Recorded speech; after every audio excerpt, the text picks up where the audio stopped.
Since the dawn of the 21st century, scientific discovery has rushed forward at lightning speed. Genetics, physics, computerized technology, robotics, virtual reality. Join Derek and Sharon Gilbert as they uncover the truths behind this ultimate scientific deception. Welcome to SciFriday. Release the Kraken. It's time for...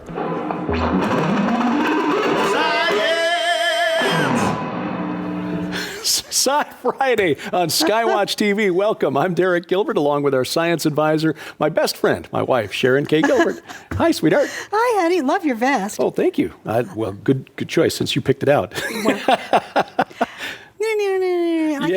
I can't even. Have no words. Joe Artis Horn. In fact, they've got a new CD coming out, and we'll be talking about that on the Skywatch TV program over the next 3 weeks. Joe Horn and Broken for Good. The offer with that CD is incredible. Yeah, it's really interesting because I don't think I've ever heard a group that described itself as gospel blues before. But but it's intriguing, isn't it? Yes. Yeah. Can you sing the blues with a heart full of joy? And the answer is they you can. managed to pull it off. But that's the whole point of the CD and the musical message, that God can reach out and get hold of you wherever you are if you just ask. The crazy package that they put together, and I'm not going to tell you what the items are, so you're going to have to stay tuned. 5 items, 2 books, 1 DVD, 2 CDs. Right. And I won't tell you the crazy price, because if I do, people will start calling now. That's right. And the ladies on the phones will kill me, Right. so I won't do that. But yeah, the music is incredible. And the message is wonderful too. And there's a video that's coming out with that'll be released in about 3 weeks, the debut. From a track called Johnny that it really is powerful. By the way, I think the offer starts August 14th. Right, this coming Monday. So you don't have to wait very long to find out what it is. Or Sunday, actually, because the next week's Skywatch TV begins broadcasting around the country on Sunday. Yes, so Sunday the 14th, watch for that. Yeah. On Facebook, there's been this challenge that's been going around, and a lot of these things I just don't, I ignore them. Kind of silly. I really do. Most of them are. And many of them, honestly, I think are just ways for Facebook to figure out a little bit more about you. And Right. This may be it too, but I like it. It is Love Your Spouse or Love My Spouse challenge for 7 days. And I was just challenged by my niece to post 7 days of why I love my husband. And, I talk about that all the time, so it's nothing new with me, but it's good to see other women doing it, other men doing it Right. about their wives, because honestly, there's not enough of that. That's true. It's been a staple of bad comedy routines for stand-up comics for years. Take my wife, please. But it's been exacerbated, and tying this into the theme of our program here, by technology, because we are so distracted now by Facebook, by Twitter, by little video games that we play. And we'll talk about one of those here for this week's show, that it's driving a wedge between us, between the people that we should be the closest to. I can't tell you how many times as an outside sales rep, when I would stop for lunch at a McDonald's or some other fast food place, and I would see a family, a mom, dad, couple of kids, and they were all 4 or 5 sitting there with their iPods or smartphones, texting, tweeting, or playing a video game instead of talking with one another. That is one of the saddest things, that we're more and more connected, and yet we are becoming more and more disconnected. Right, exactly. And that is a danger with these electronic devices. We've seen stories over the years of whether or not virtual relationships that develop between married spouses and other people can really be considered adultery. And based on the biblical standard, the answer to that question is yes. I think Jesus Christ made it pretty clear. Yes. Absolutely, if you yes. nurture that lust in your heart, it's the same thing. Right. We're going to talk more about the idea of virtual sin in a few minutes.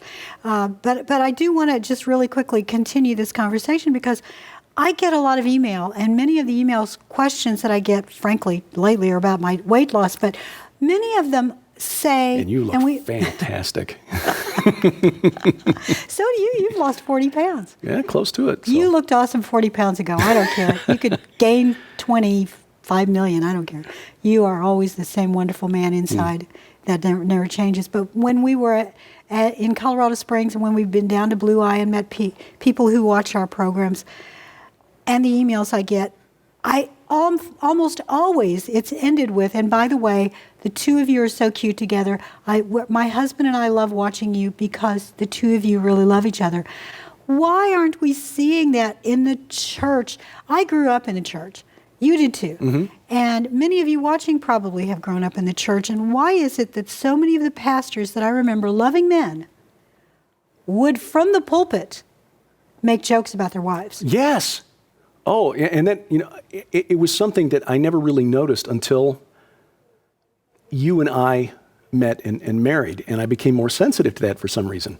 It never struck me as appropriate to take any kind of a complaint about your spouse to the public, but it in the same way that all those, sappy, goofy 1970s love ballads I always thought were really stupid until we met, it's, okay, now I understand what those are about. But I started to notice that in church settings where, the men would gather and the women would gather and we all talk, and the men would, my wife loves to shop, blah, blah, blah. And the women would be saying, my husband never does anything but watch sports, blah, blah, blah.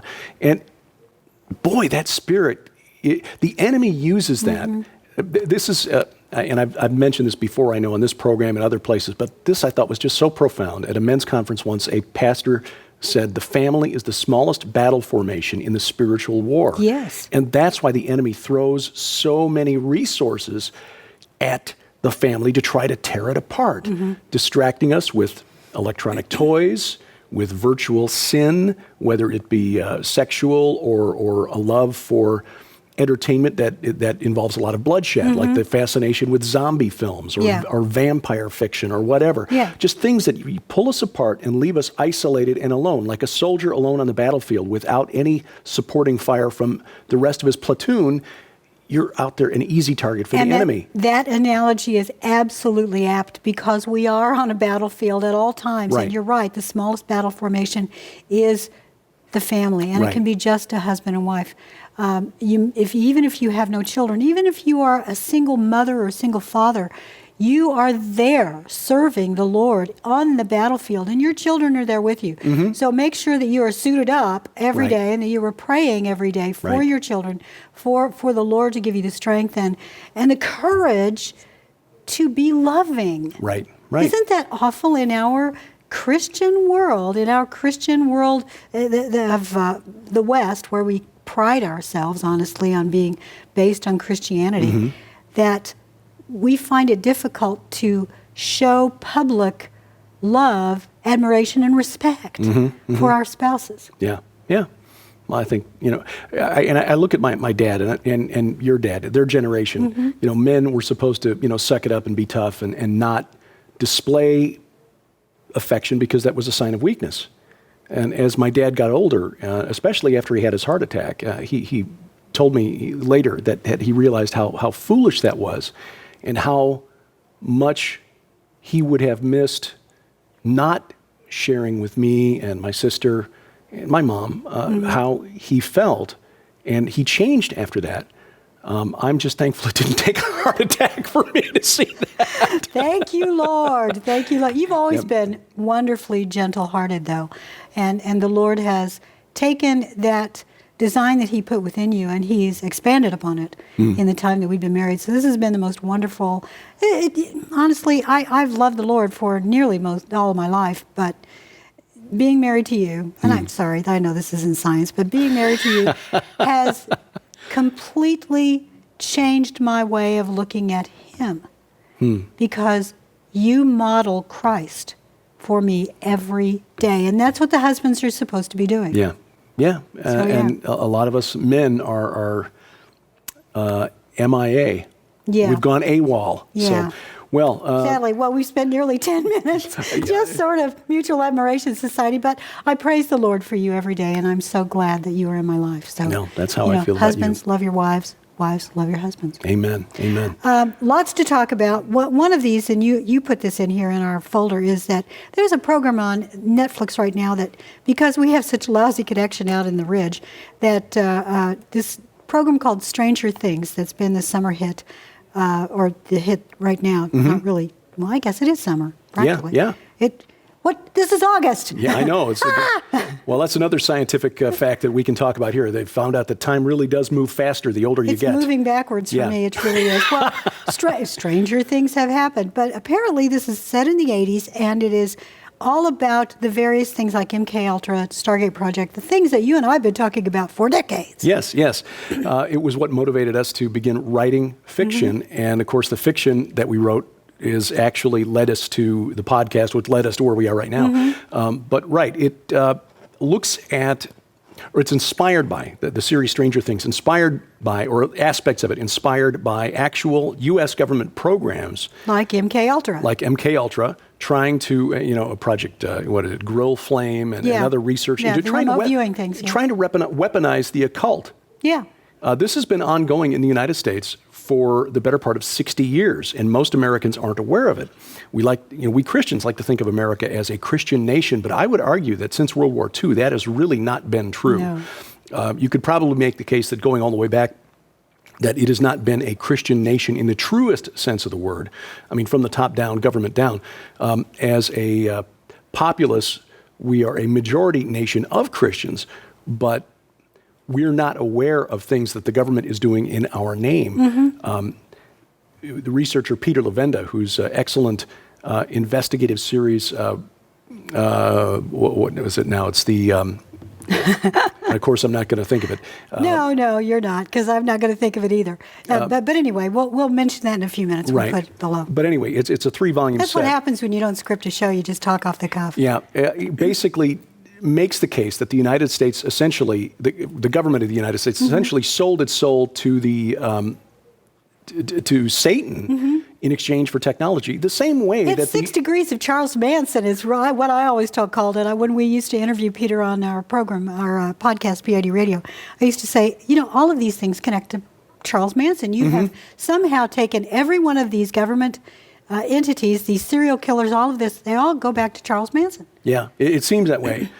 Sinister Forces is the name of it. It's a 3-volume set, Sinister Forces by Peter Levenda, and he does a really good job of documenting how the government researched things like mind control, and essentially not just mind control, but the process of splitting personalities and creating demonically charged Manchurian candidates. And he gets it. He is not a born-again Christian, but he does believe in the occult. Right. So he's looking at these through the eyes of someone experienced in the occult. In fact, the subtitle of his book, his series, as I remember, is Political Grimoire. A grimoire of American political witchcraft. Yes. Right. And the portrait that he paints in that 3-volume series is that the United States government and the Russian government, and perhaps even the Chinese government and other governments around the world, the UK, for example, tried to use Aleister Crowley, one of the most prominent occultists of the last 2 centuries, in their intelligence services. But they paint this picture almost of like something out of the Middle Ages, where competing kingdoms would have magi, sorcerers trying to cast spells on the enemy, and here we are in the 20th century in the technologically advanced West, and essentially we're doing the same thing behind the scenes. There was another book that was turned into a film here within the last 10 years, done for comic effect, unfortunately, because it makes people think that it's just a big joke. The Men Who Stare at Goats. The book by John Ronson, The Men Who Stare at Goats. This was part of a project that was done at Fort Bragg in Georgia to try to train warrior monks to use their minds to kill. They were practicing on goats. They de-bleated the goats because their bleating, as they were part of this experiment, was driving the other soldiers crazy. But the goal was for these warrior monks in training to stare at these goats and try to stop their hearts just by thinking at them. Don't know if they ever succeeded. There was a general who was connected to the program, General Albert Stubblebine, who was convinced that if he could figure out just how to do it by applying his mind, he'd be able to walk through walls. What a great skill for a political assassin. But this just the tip of the iceberg. The U.S. has been involved in this for decades. This type of work, essentially trying to develop technological ways of becoming possessed and using this occult supernatural power to pursue political and military goals. And I can tell you that is not only virtual sin, that's just out and out sin. Right. But anyway, this television series on Netflix, Stranger Things, draws on that for inspiration, and it's become kind of the summer hit, but by a surprise. Well, again, because we don't have the data or the bandwidth that we can actually stream it at our house, we'll have to wait until this comes out on DVD, and then we'll get that and probably to talk more about it. Then if you are watching it, be aware that watching programs like that with your kids, make sure you talk about the biblical aspects of programs like that, and having our government seek out occult means to take down the enemy. It's an old practice, but it's a dangerous one. It's an evil one. Yeah. Well, we need to take a quick break here. We do, don't we? Yeah, but when we come back, I think if you're thinking the story... We will still be talking about virtual things. Yes, virtual things, but how technology is perhaps leading some of these virtual things to manifest in our time-space continuum in ways that people didn't expect. That's coming up next when SciFriday continues on Skywatch TV.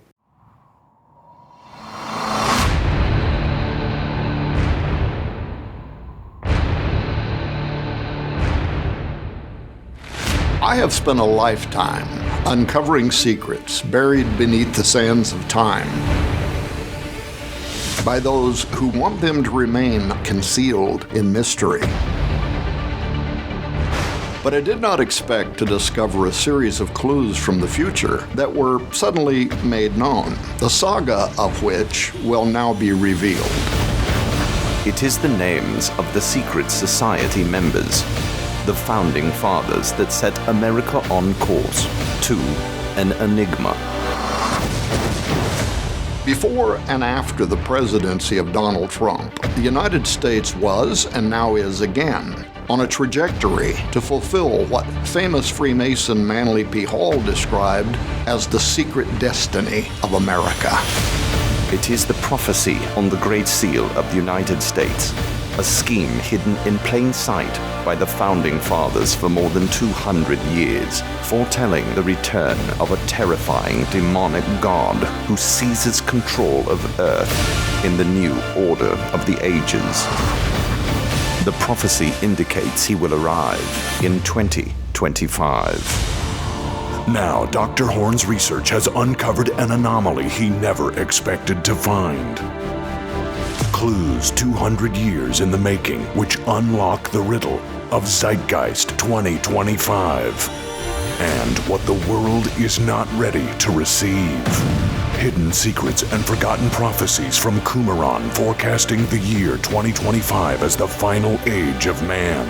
How the current U.S. government is tied to America's occult destiny. Why historians and intelligence agencies foresee a totalitarian world government by 2025. How America's capital city is laid out to actuate a rival of Antichrist. Zeitgeist 2025.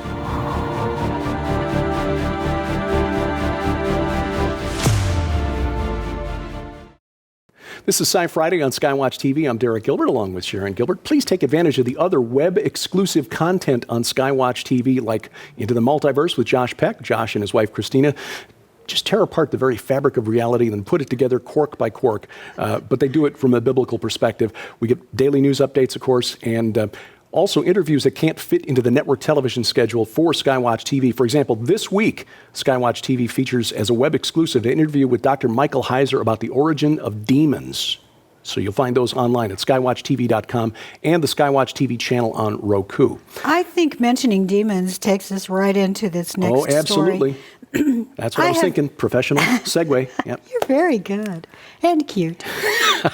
Some years back, I wrote a chapter for one of the multi-author books that we've produced here at Defender, and it was all about virtual sin, asking whether or not when you play games or go to the theater or even read books that are about topics that really we have no business looking at as consuming as Christians. And if we really enjoy these things to the extent where we focus and meditate upon them, is that virtual sin? Well, I would say it is. The question becomes, is there more to sinning than just, is it in my mind alone, when Jesus said, the man who lusts after a woman in his heart, in other words, you're meditating upon it, has already committed the sin. Is there something more than just that I have desired to do it in my heart and thought about it a lot? Or is that somehow connected to a spiritual realm in a way that we cannot perceive? Right. I'm bringing this up because we talked about the Pokemon Go app that is now so wildly popular across the world. A woman in, let's see, where is she? In Russia. She's in Russia. Yes, thank you very much. Told her husband, so she's not a young girl, told her husband and the police that she woke to find herself being raped by a Pokemon from the Pokemon Go game. She said that it was on her bed, trying to sexually assault her. When she jumped up in the bed, it stopped, but it was still on her bed. She could no longer, she wasn't looking at it with her phone. She saw it in real space, in real time, in reality. And when it disappeared from her true vision, she took her phone and looked, and it was still there on her bed. She could just no longer see it. Now, there will be some who say, well, she was dreaming. Right. Possibly. But I have experienced things, many of you may have experienced things, that something comes to you, and often it's while you're in bed, and it clearly wants sexual congress with you in some ways. It is demonic, and I have to wonder, is it possible, the way we talked about Slenderman and the idea of a tulpa, that the Pokemon image is being used by the spirits? Well, I'd say that that's a very good possibility. And the story, sadly, is that her husband didn't believe her. She went to a psychic, and of course, the psychic wasn't able to help her. The police didn't believe her. She's now seeing a psychiatrist. She's now seeing a psychiatrist, right, which, of course, was her husband's response. I think you're crazy. Go see a psychiatrist. Yeah. When you're dealing with supernatural events like this, sadly, this is the kind of treatment that many who are or were victims of satanic ritual abuse or demonic oppression or possession are dealing with. There was the case in Gary, Indiana, with the woman there who had the home that was haunted, she thought, but her children were being oppressed and possessed. In one case, in front of a caseworker from Child and Family, Children and Family Services, whatever the name of the department in Indiana is called, was present with the grandmother of the 7-year-old boy, I believe he was 7 at the time, literally walked backwards up the wall to the ceiling and then did a flip into the room. Yeah. So, I mean, this was something that was witnessed by professionals, police officers, a priest, but the woman couldn't get any help from the church. She had to... Really quickly, if you're hearing laughter in the background, it's not because people are listening to this here and thinking it's funny. They're actually having lunch next door, and they do not know what we're talking about. So trust us, we take this topic very seriously. Absolutely. So anyway, this is the way this woman in Moscow has been treated is not unusual. But when you consider that you not only have the aspect of the tulpa, which of course is a Buddhist concept when you focus on something, an imaginary friend, the idea that you can will this thing to life. It's manifesting the spiritual realm. Right. We've seen this with, as we talked about with the Slenderman character, or Laughing Jack is another one. Yeah. One of these crowdsourced horror characters that has thousands, possibly even millions of people around the world focusing on them as if they're real. Is this happening with Pokemon? And of course, Pokemon, a number of these characters are actually based on mythological characters that are from the realm of horror or the supernatural. Yeah, so I was looking at this. We'll put a link to this story. It's actually frightening. And in fact, a few days ago, I was talking to you about some research that I had been doing for a book I'm writing. And I came across Epona, which is from the Zelda games. Right. And Epona was actually the name of a goddess in the Celtic regions in Great Britain and also in Spain and some other areas that was equivalent to Diana. She had a sexual component and a warrior component. Yeah. was very much like the goddess Ishtar from ancient Yes, exactly. In fact, she Babylon. was so powerful that she was adopted by the Roman soldiers who were there, the cavalry soldiers, and they took the worship of Epona back to Rome. That is interesting. These supernatural beings can manifest by different names to different cultures, which is how, as the research I've been doing for the book I'm working on and the presentation that I gave at the Rocky Mountain Prophecy Conference, you find when you start unraveling these threads that the Sumerian god Enlil later manifests as the god Amuru to the Amorites, and then the god Marduk to the Babylonians, and Baal to the Canaanites, or Hadad, and then Zeus and Jupiter. The names change. We can't know for sure. Well, languages changed after Babel, so the names would have changed, altered a little bit. Same name, just different. It's the same entity. Same entities. And in some cases, it's a different spirit entity claiming the same powers. Right. So we can't know for certain what these things are or what their true names are, which, by the way, deliverance ministers that demand to know the demon's name, that's just asking for trouble. But the point is that these creatures that are based on mythological beings that have terrorized humans, most of this comes from Japanese mythology, but they've in the Pokemon game, they actually include one that's called Goluk, which is based on the Jewish myth of the golem. Yes. A clay being that is infused with a spirit to go out and destroy the enemies of the Jews. Are we seeing technology facilitating the transfer of these spiritual beings into our reality, or are these demonic entities that have been around since the beginning just using this as a convenient avenue because that's what people are fixated on right now to enter and just torment us? Well, I think what you just said is probably it, because with the same mythology of the UFOs, that was used for a long time, and that's sort of, you see fewer stories where UFOs are taking and kidnapping people. That was huge in the 60s, 70s, and 80s. It was everywhere. But now that it's been replaced with virtual entities, but I think the tulpa is the new alien gray. That's a really good point. We've seen just a real change in our society where technology is facilitating this, and as a society, in the West especially, we've become so de-supernaturalized, Christians especially. I mean, when you see one of the largest megachurches in the country openly advertising, if you're a Pokemon trainer, come on here, and you're welcome to our church on Sunday morning, you'll find Pokemon here. They don't understand what they're dealing with. They really don't. No, and sadly, again, this is a trend that began after 1945 when we invited the Nazi scientists over with Operation Paperclip, a way to try to use technology to access and try to control the spirit realm, and that just doesn't work. Well, next week on Skywatch TV, Joe Horn and Broken for Good, the first of 3 weeks worth of episodes. Trust me, you'll want to see this. Have a blessed weekend. For Sharon Gilbert, I'm Derek Gilbert. We thank you for watching as we keep watch. This is SciFriday on Skywatch TV.